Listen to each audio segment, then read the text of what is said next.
नमस्कार, आप देख रहे हैं राजधानी एक्सप्रेस। मैं हूं आपके साथ पूजा मोहन पांडे। बुलेटिन की शुरुआत करते हुए सबसे पहले आपको बता रहे हैं, ट्रेन रोककर किसानों ने प्रदर्शन किया है। जी हां, मांगों को लेकर किसानों का प्रदर्शन जारी रहा। किसानों ने कहा कि उनकी मांगे पूरी की जाएं, जो मांगे मानी गई थी उसे पूरा करे सरकार।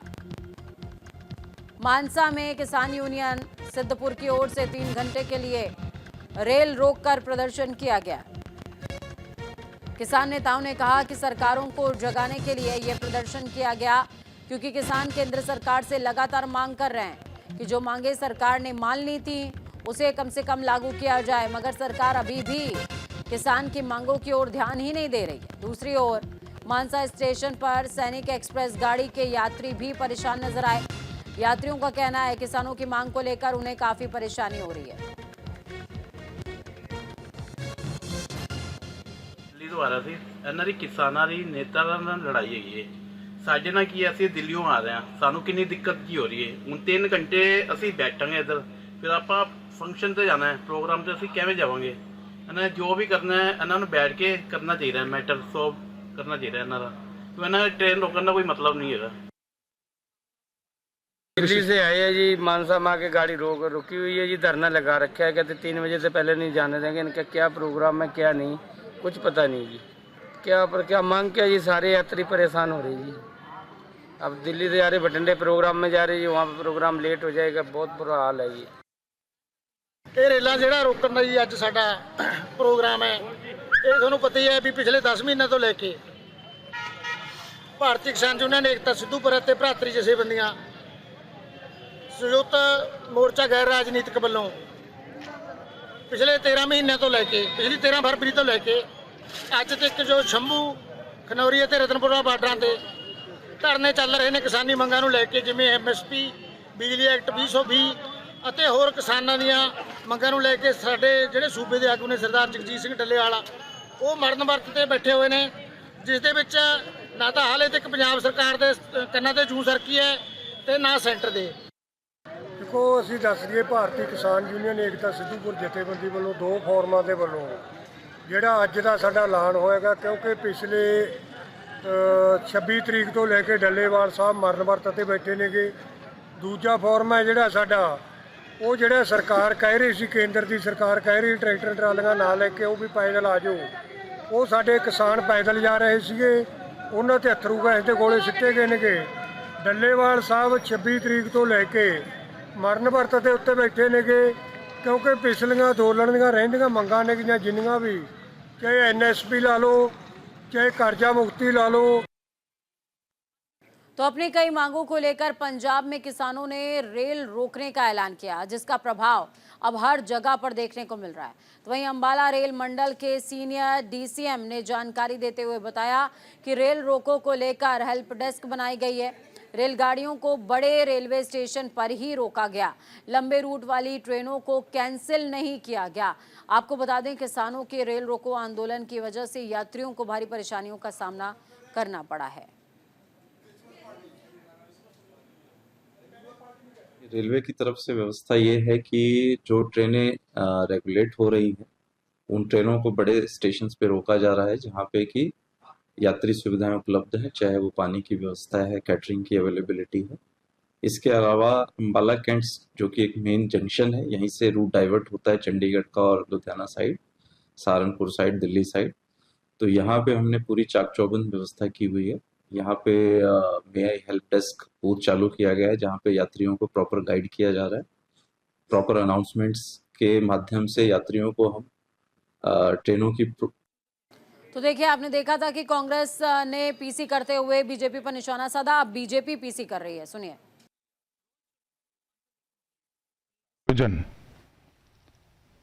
संसद के द्वारा किया गया,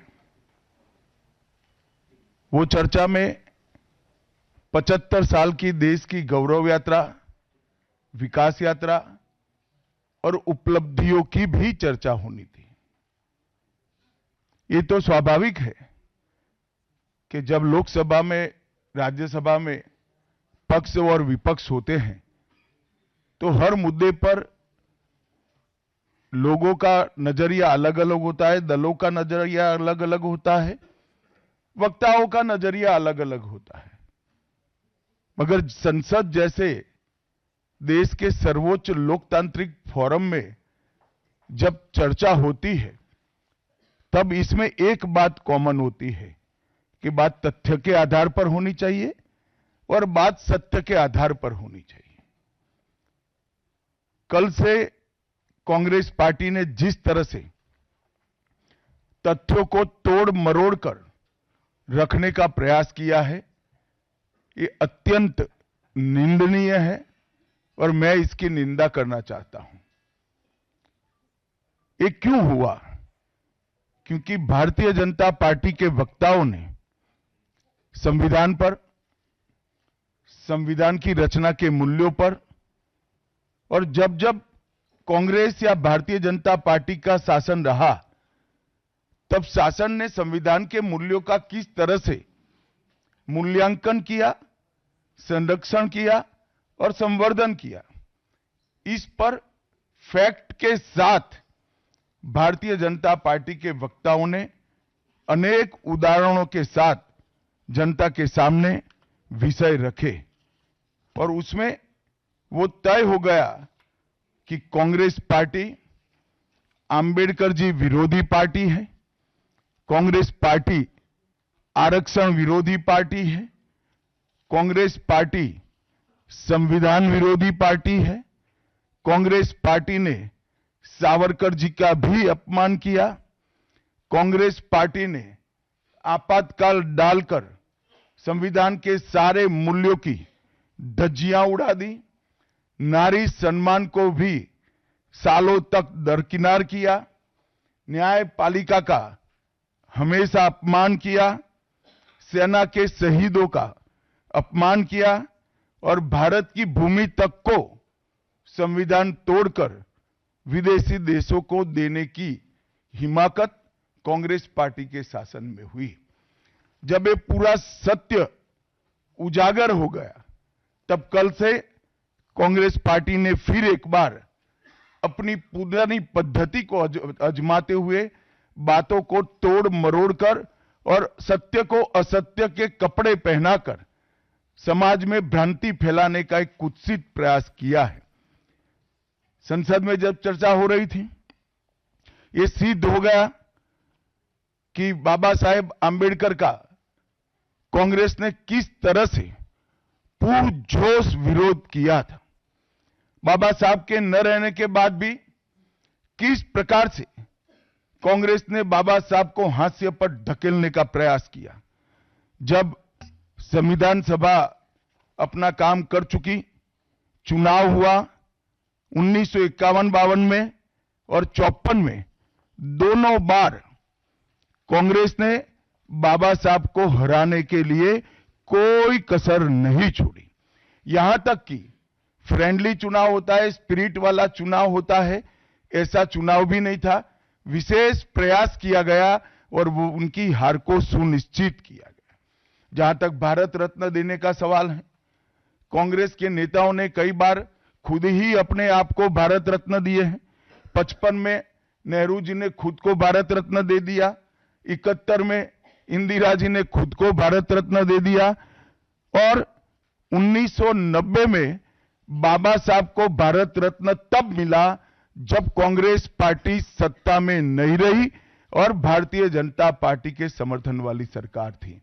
1990 तक कांग्रेस पार्टी बाबा साहब को भारत रत्न न मिले इसका बड़े जतन से प्रयास करती रही, यहां तक कि बाबा साहब की जयंती को भी, 100वीं जयंती को भी मनाने का मना ही कर दिया गया। नेहरू जी की आंबेडकर जी के प्रति नफरत जग जाहिर है। नेहरू जी की खुद की किताब selected works of Jawaharlal Nehru second series volume 16, इसके भाग 2 की पृष्ठ संख्या 532 पर एक पत्र का उल्लेख है। जब बीसी राव ने नेहरू जी को पत्र लिखकर कहा कि आंबेडकर जी मंत्रिमंडल से इस्तीफा देकर जाने का मन बना रहे हैं, तब नेहरू जी का एक जवाब था, आंबेडकर के जाने से मंत्रिमंडल में कोई फर्क नहीं पड़ने वाला है। अंबेडकर जी के महान योगदान का मूल्यांकन जवाहरलाल जी किस तरह से करते थे, इससे बड़ा कोई उदाहरण नहीं हो सकता। जब पंडित जी की एक और किताब को पढ़ते हैं, लेटर टू चीफ मिनिस्टर में एक उल्लेख है, बंबई के मेयर ने एक पत्र में बाबा साहब के अंबेडकर के जन्मस्थान महू में उनका स्मारक बनाना चाहिए, ऐसा सुझाव दिया। 18 जून 1959 को पंडित जी ने कहा, सरकार के लिए स्मारक स्थापित करना बिल्कुल सामान्य बात नहीं होगी। आमतौर पर स्मारक निजी पहल से किया जाता है। अपने परिवार के चाहे कोई भी सदस्य हो, नेहरू जी हो, इंदिरा जी हो, संजय गांधी हो, राजीव गांधी हो, कई सारे लोगों के लाखों स्मारक देश के अंदर बनाने वाले परिवार के मुखिया कहते हैं कि आमतौर पर निजी पहल पर स्मारक बनाया जाता है, क्योंकि ये स्मारक B.R. आम्बेडकर जी का था। मित्रों, जब एक दूसरा उदाहरण मैं देना चाहता हूं, एक सर्वदलीय मंत्रिमंडल, पहली देश की कैबिनेट बनी जिसमें बाबा साहेब आम्बेडकर भी सदस्य थे, नेहरू जी प्रधानमंत्री थे। नेहरू जी की किताब selected works of Jawaharlal Nehru में एक और उल्लेख आता है, नेहरू जी के आश्वासन के बावजूद आम्बेडकर जी को कोई महत्वपूर्ण विभाग नहीं दिया गया, और ये स्पष्ट इसके अंदर उल्लेख है कि सरकार की नीतियों, विशेषकर विदेश, रक्षा और अनुसूचित जाति और जनजाति से जुड़ी हुई नीतियां और 370 के खिलाफ आम्बेडकर जी थे। जब एक और कांग्रेस पार्टी है, बाबा साहेब आम्बेडकर का कोई स्मारक जब तक कांग्रेस सत्ता में रही बड़ा नहीं बना। जहां जहां विपक्ष की सरकारें आती गई, स्मारक बनते गए। भारतीय जनता पार्टी की सरकारों ने और नरेंद्र मोदी जी की सरकार ने बाबा साहब के जीवन के संबंधित पंच तीर्थ का विकास किया। मध्य प्रदेश में महू, लंदन में वो स्थान जहां बाबा साहब पढ़ते थे, नागपुर में दीक्षा भूमि, दिल्ली में महापरिनिर्वाण स्थान और महाराष्ट्र के मुंबई में स्थित चैत्य भूमि का विकास करने का काम भारतीय जनता पार्टी की सरकारों ने किया। 19 नवंबर 2015 को नरेंद्र मोदी जी ने आम्बेडकर जी के सम्मान में 26 नवंबर को संविधान दिन घोषित किया। डॉक्टर आम्बेडकर इंटरनेशनल सेंटर की स्थापना भी की।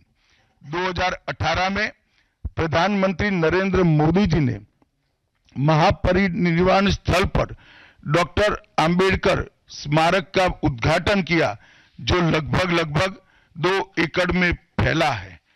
मित्रों, मैं आज जब आप सबके सामने उपस्थित हुआ हूं, तब राज्यसभा में मेरे बयान को तोड़ मरोड़ कर पेश किया गया।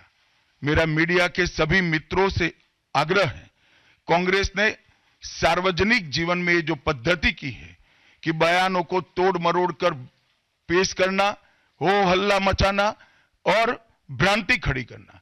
पहले उन्होंने नरेंद्र मोदी जी के भी एडिटेड बयानों को सार्वजनिक किया।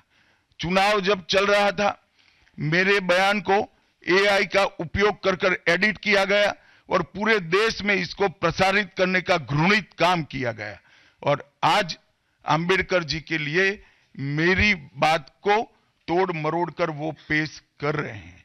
मैं स्पष्टता के साथ कहना चाहता हूं, मीडिया को विनती भी करना चाहता हूं कि मेरा पूरा बयान जनता के सामने रखिए। मैं वो पार्टी से आता हूं जो पार्टी कभी आम्बेडकर जी का अपमान नहीं कर सकती। पहले जनसंघ और फिर भारतीय जनता पार्टी ने हमेशा आम्बेडकर जी के सिद्धांतों के आधार पर चलने का प्रयास किया है। जब जब भारतीय जनता पार्टी शासन में रही, आम्बेडकर जी के सिद्धांतों का हमने प्रचार किया है। आरक्षण को और मजबूत करने का काम भारतीय जनता पार्टी ने किया है। इन्होंने जिस प्रकार से आरक्षण को भी विरोध किया, वो भी हम सब जानते हैं। पिछड़ा वर्ग आयोग, काका साहेब कालेलकर आयोग 53 में बना, 55 में रिपोर्ट आई, आज तक वो रिपोर्ट को लागू नहीं किया गया। 31 दिसंबर 1980 को मंडल आयोग बना, मंडल आयोग की रिपोर्ट आई। 80 में इंदिरा जी ने मंडल आयोग को ठंडे बस्ते में डाल दिया। 90 में जब गैर कांग्रेसी सरकार आई तब मंडल आयोग की रिपोर्ट लागू हुई। उस वक्त राजीव गांधी विपक्ष के नेता थे और जब मंडल आयोग की रिपोर्ट लागू हुई, प्रस्ताव संसद में आया, राजीव जी ने अपने जीवन का सबसे लंबा भाषण ओबीसी के आरक्षण का विरोध करने के लिए किया। आज मैं फिर से एक बार आग्रह के साथ मीडिया को बताना चाहता हूं, सच्चाई को जनता तक पहुंचाना चाहिए। मेरी पूरी बात बहुत स्पष्टता के साथ, कोई कंफ्यूजन के बगैर राज्यसभा के रिकॉर्ड पर है। आज भारतीय जनता पार्टी के सैकड़ों कार्यकर्ताओं ने ट्वीट कर भी इस सत्य को लोगों के बीच में पहुंचाया है। और जिन्होंने जीवन भर बाबा साहेब का अपमान किया, जिन्होंने जीवन भर बाबा साहब के सिद्धांतों को दरकिनार किया, जिन्होंने जब तक सत्ता में रहे बाबा साहब को भारत रत्न मिलने नहीं दिया, जिन्होंने जब तक सत्ता पर रहे आरक्षण के सिद्धांतों की धज्जियां उड़ाई, वो लोग आज बाबा साहेब आंबेडकर के नाम पे भ्रांति फैलाना चाहते हैं। मैं कांग्रेस के अध्यक्ष खरगे जी को भी कहना चाहता हूं, खरगे साहब, आपका तो कम से कम दायित्व तो बनता है, क्योंकि आप उस वर्ग से आते हो जो वर्ग के लिए बाबा साहब आंबेडकर जी ने पूरा जीवन समर्पित किया। आपने कम से कम कांग्रेस के एक कुत्सित प्रयास में सपोर्ट नहीं करना चाहिए था। मुझे बड़ा दुख है कि आप भी राहुल गांधी जी के दबाव में इसके अंदर शामिल हुए हो। मित्रों, आज जब हम सब यहां बैठे हैं, मैं फिर से एक बार कहना चाहता हूं, कांग्रेस के पास इस संविधान के ऊपर की चर्चा में बाबा साहेब आंबेडकर विरोधी कांग्रेस है, इसका कोई जवाब नहीं बचा। संविधान विरोधी कांग्रेस है, इसका कोई जवाब नहीं बचा। कांग्रेस आरक्षण विरोधी है, इसका कोई जवाब नहीं बचा। कांग्रेस सावरकर विरोधी है, इसका भी कोई जवाब नहीं बचा। कांग्रेस ओबीसी विरोधी है, उसका भी कोई जवाब नहीं बचा। आपातकाल का पाप कांग्रेस के ही समय में हुआ, इसका भी कोई जवाब नहीं बचा। नारी सम्मान का विरोध भी कांग्रेस ने ही किया, वो प्रस्तापित हो गया। न्यायपालिका का अपमान ही कांग्रेस ने ही किया, वो भी प्रस्तापित हो गया। भारत की भूमि को भी संविधान को दरकिनार कर विदेश को सौंपने का पाप भी कांग्रेस ने ही किया, ये भी प्रस्तापित हो गया। तब फिर से एक बार चिर परिचित अपनी पुरानी नीति पर कांग्रेस आई है और उन्होंने मेरे बयान को तोड़ मरोड़ कर आधा ही दिखाकर जनता के सामने रखना और भ्रांति फैलाने का प्रयास किया है। कृपया मेरा पूरा बयान आप सभी लोग जनता तक पहुंचाइए, तो दूध का दूध और पानी का पानी हो जाएगा। मैं उस पार्टी से आता हूं, उस संस्कृति से आता हूं, जो स्वप्न में भी बाबा साहब के विचारों का या बाबा साहब के स्वयं का अपमान नहीं कर सकते। हम जानते हैं कि देश के संविधान को समावेशी बनाने में देश के पिछड़े वर्ग को, दलितों को, आदिवासियों को, गरीबों को और वंचितों को न्याय दिलाने के लिए और देश के लोकतंत्र की नींव को इतनी नीचे तक गहरी पहुंचाने में बाबा साहब का बहुत बड़ा योगदान है। पूरा देश बाबा साहब के प्रति कृतज्ञता व्यक्त करता है। कम से कम हम तो ऐसा नहीं कर सकते जिससे बाबा साहब का अपमान हो पाए। और मैं फिर से एक बार कांग्रेस के ये कुत्सित प्रयासों की घोर निंदा करता हूं और जो संविधान पर दोनों सदनों में चर्चा हुई, कम से कम भारतीय जनता पार्टी की ओर से चर्चा का स्तर मेंटेन करने का पूरा प्रयास किया गया था, विषय पर बोलने का आग्रह किया गया था और तथ्य के साथ बोलने का आग्रह भी हमारे सारे वक्ताओं ने किया था। वो सारे प्रयास पर कांग्रेस ने पानी फिरा है। और मैं मानता हूं कि देश की जनता इसके इस प्रयास को भी जानती है, उनकी मानसिकता को भी जानती है और उनकी कार्य संस्कृति को भी जानती है। धन्यवाद। रविंदर जी।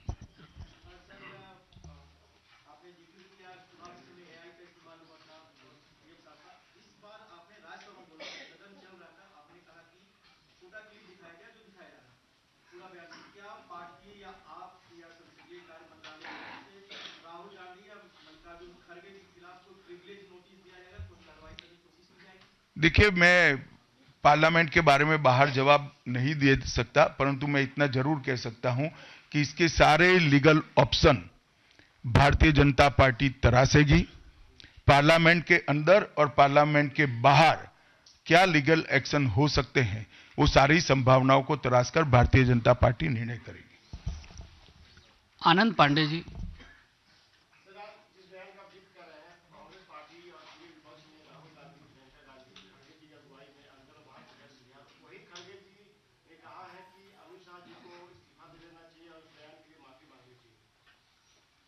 खड़गे जी मेरा इस्तीफा मांग रहे हैं, इनको आनंद होता है तो शायद मैं दे भी दूं, मगर इससे इनकी समस्या का अंत नहीं है। अभी 15 साल तक कम से कम उनको वही जगह पे बैठना है जहां वो बैठे हैं। खड़गे साहब, मेरे इस्तीफे से आपकी दाल नहीं गलने वाली है।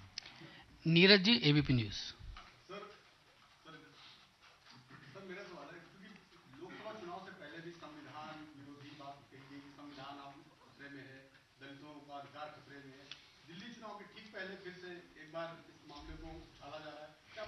नीरज जी, आप भूल रहे हैं, बीच में हरियाणा और महाराष्ट्र का चुनाव हो गया है और उन्होंने लहराया हुआ संविधान अंदर से कोरा था।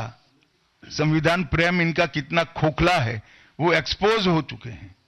एक झूठ बार बार नहीं चल सकता है, अंततोगत्वा सत्य जनता तक पहुंचता ही है। ऐश्वर्या पालीवाल, आज तक।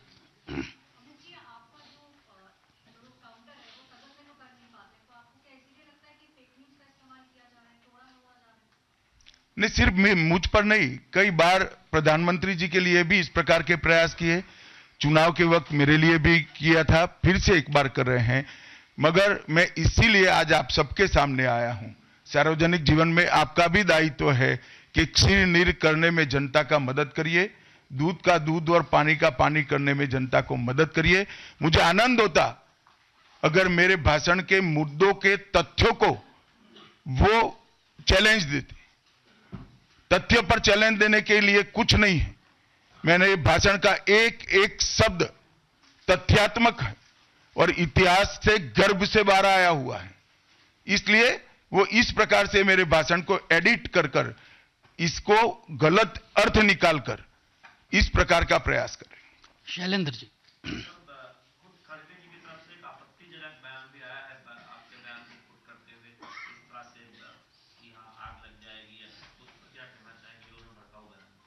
मुझे लगता है आप मेरी प्रेस को अच्छे से कवर करिए, कुछ नहीं होगा।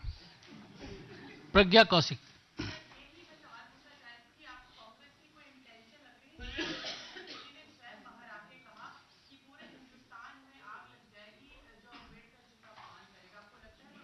उनका इंटेंशन क्या है इसके डिटेल में मैं जानना नहीं चाहता, परंतु मैं इतना जानता हूं कि अब कांग्रेस को जनता जान गई है। एक ही प्रकार से झूठ और भ्रम बार बार जनता मानती नहीं है। विकास भदौरिया।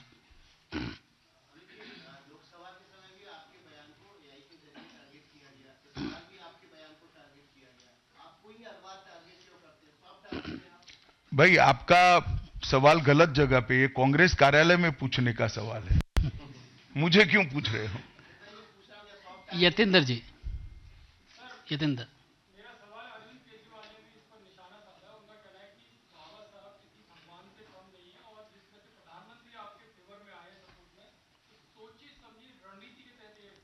देखिए, इनकी भ्रांति है, प्रधानमंत्री सत्य के फेवर में बोले हैं। मोहित भट्ट।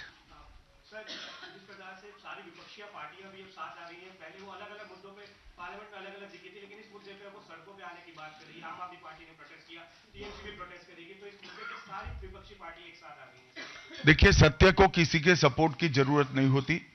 हमारी बात में, हमारे मुद्दों के साथ सत्य स्वयं खड़ा है। सत्य सबके साथ सत्य ही रहता है। कितने भी लोग साथ में आए, इससे सत्य को कोई फर्क नहीं पड़ता। कृष्ण मोहन शर्मा। कृष्ण मोहन शर्मा, भारत एक्सप्रेस से। आज एक बहुत आश्चर्यजनक बात ये हुई कि लोग कभी कहते थे कि मैं संविधान को नहीं मानता, मैं एनार्किस्ट हूँ, ये जनता ने संविधान के लिए नहीं अरविंद केजरीवाल को वोट दिया है, वो भी आपकी आलोचना कर रहे थे और कह रहे थे कि बाबा साहब भीमराव अम्बेडकर का बड़ा अपमान किया। चलो, कम से कम मेरे कारण अरविंद केजरीवाल जी संविधान का और बाबा साहब का सम्मान करने लगे, वो आनंद का विषय है। संजय जी।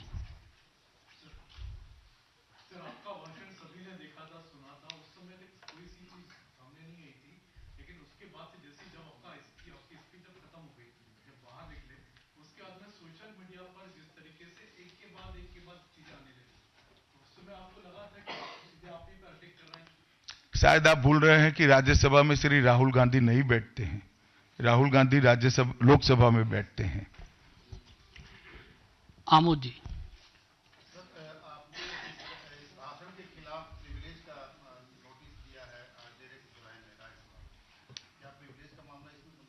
मुझे क्या मालूम, हो तो स्पीकर साहब ने तय करना पड़ेगा, सभापति जी तय करेंगे। मोहित, सॉरी, अमित।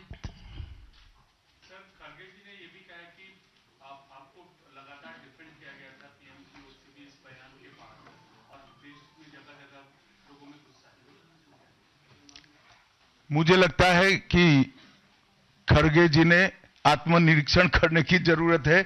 वो जो कर रहे हैं, इसके प्रति गुस्सा है या मेरे बयान के प्रति, वो उनको थोड़े दिन में मालूम पड़ जाएगा। आप पूछना चाहते हैं?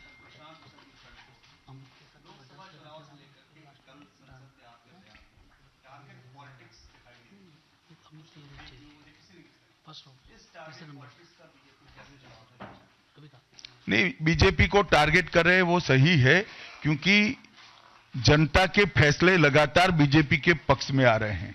इसका उनके पास ना कोई काट है ना कोई तोड़ है। इसलिए जनता के फैसले के बाद ईवीएम पर सवाल उठाते हैं। जनता के फैसले के बाद खुशफहमी में रहते हैं कि हारने के बाद भी कि हम जीते हैं, और जनता के फैसले के बाद भी फिर से एक बार भ्रांति फैलाने का प्रयास करते हैं। परंतु जनता सब जानती है। अंतिम सवाल रविकांत जी। सर, पूरे सत्र के दौरान देखा गया है कि इंडिया अलायंस सभी मुद्दों पर एकजुट नहीं था, लेकिन कल के भाषण के आपके भाषण के बाद उनको लगता है कि एक मुद्दा मिल गया, आपके भाषण की वजह से सभी एकजुट होकर आप पर हमला कर रहे हैं, तो आपने यूनाइट कर दिया उनको। ऐसा नहीं है। जब एक प्रकार का नैरेटिव खड़ा होने का, गलत नैरेटिव खड़ा करने का प्रयास होता है, तब शुरू में नैरेटिव गलत है या सही, वो समझे बगैर काफी लोग साथ देते हैं। जब जनता का रिएक्शन आता है, तब कुछ स्थिति अलग होती है। आप थोड़ी राह देखिए। आप सभी मीडिया के साथियों का बहुत बहुत धन्यवाद। आप सब बहुत कम समय में आए, आपका आभार। धन्यवाद।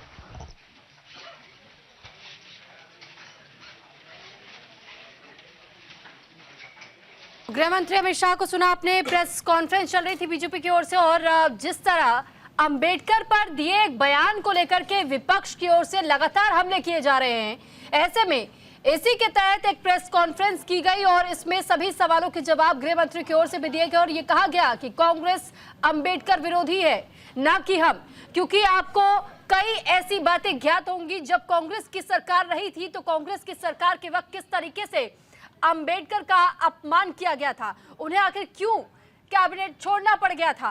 तो इससे पहले भी कई ऐसे तीखे सवाल अब बीजेपी पूछ चुकी है कांग्रेस से, और इस बार भी इस प्रेस कॉन्फ्रेंस के जरिए उन बातों को याद दिलाने की कोशिश गृह मंत्री अमित शाह ने भी की है। और साथ ही गृह मंत्री अमित शाह का ये कहना था कि जानबूझकर कांग्रेस ऐसे काम करती है और जानबूझ करके ऐसे बयानों को तोड़ मरोड़ कर पेश किया जाता है, ताकि आम जनता के बीच झूठ पहुंचाया जा सके। और झूठ फैलाने का खेल हमेशा से सियासी रूप से कांग्रेस खेलती आई है, ये गृह मंत्री अमित शाह की ओर से कहा गया है। हालांकि अब देखना यह होगा कि अब इस स्टेटमेंट के बाद क्या इस पर भी किसी प्रकार की कोई प्रतिक्रिया कांग्रेस की ओर से सामने आती है, क्योंकि इससे पहले आपने कांग्रेस की ओर से भी प्रेस कॉन्फ्रेंस को सुना और मल्लिकार्जुन खड़गे को भी आपने सुना होगा कि किस तरह मल्लिकार्जुन खड़गे ने यह कहा कि या तो गृह मंत्री अमित शाह अपने पद से इस्तीफा दे दे या फिर उन्हें समय रहते माफी मांगनी चाहिए।